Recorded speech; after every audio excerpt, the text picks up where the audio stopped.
2022 has been a year of unprecedented shocks. The Russian invasion of Ukraine has created 4 new dynamics, each with the potential to profoundly alter the course of the energy transition across our 4 major emitters. Number 1, commodity prices. Shortages of Russian pipeline gas into European markets have sent fossil fuel prices skyrocketing. Number 2, stagflation. That rising commodity price has sparked an accelerated inflation environment which is slashing growth outlooks globally. That's creating to an elongated period of stagflation. Number 3, energy security. Putin's weaponization of Russian gas flows has shown the world the imperative of energy independence and the importance of safeguarding energy security. Number 4, political tensions. The invasion of Ukraine has abruptly ended the peace and stability of the post-Cold War period. That's creating instability abroad, whilst an emerging cost of living crisis is creating fracas and frictions at home. We'll look at the implications of these 4 trends across the 4 major emitters: the European Union, the United States, India, and of course China. This is Baringa's State of the Transition.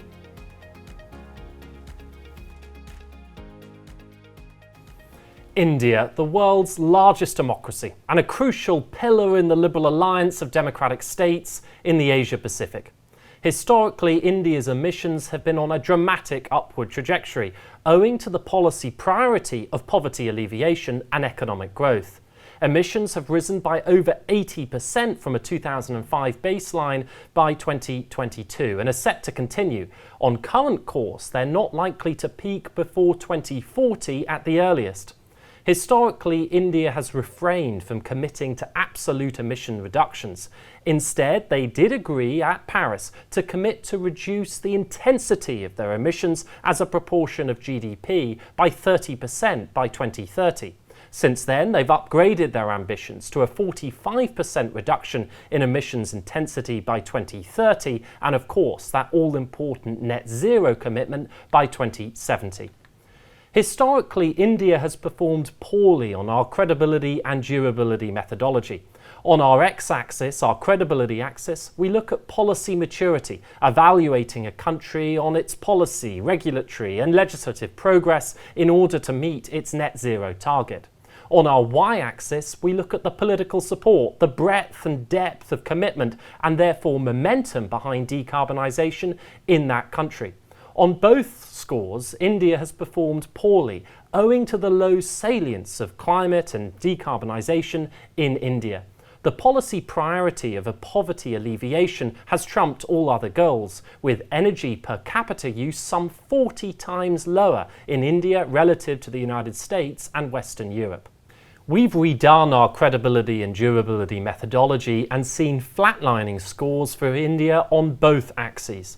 On our credibility axis, we see stalling progress, even though we recognise that India's aspirations and targets have increased. That's because its short-term targets face the risk of being unimplemented. When we look at its ambition to increase renewable generation by 2022, for example, India is likely to be over 60 gigawatts off its short-term target. The lack of ability in India to meet its short-term policy goals really undermines the notion that India is on course to meet its wider, longer-term targets. Secondly, on the longer term, for example, targets to meet net zero, there exists a significant policy gap. That is to say that these aspirations and targets are unsupported by credible policy or legislative plans. That really again undermines the credibility that those long-term targets, without the short-term policy milestones, really will be met. On our durability axis, we see flatlining scores. The 4 implications of Ukraine on India's decarbonisation are negative in all respects. The first, the energy price shock. That's creating mal-economics for coal to gas switching. Coal imports are up 300% this year alone on account of the high gas price, stimulating greater coal use. Secondly, energy security. India's dependence on foreign imports, especially of gas, is incentivizing greater domestic production of coal. Coal mines have opened this year alone, with over 100 new sites approved by the government regulator.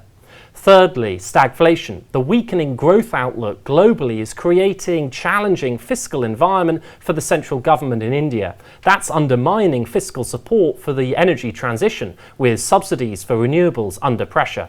It's also creating malincentives, as coal production domestically creates generous tax revenue for the government, increasing the incentives for coal use. Fourthly, geopolitical tensions have increased.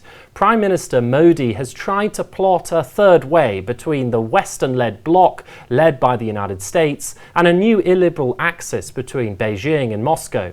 India is dependent on trade with both blocs, creating a challenging environment for India geopolitically. India has resisted banning imports of Russian commodities such as coal, gas and oil on account of its dependency on those Russian inputs.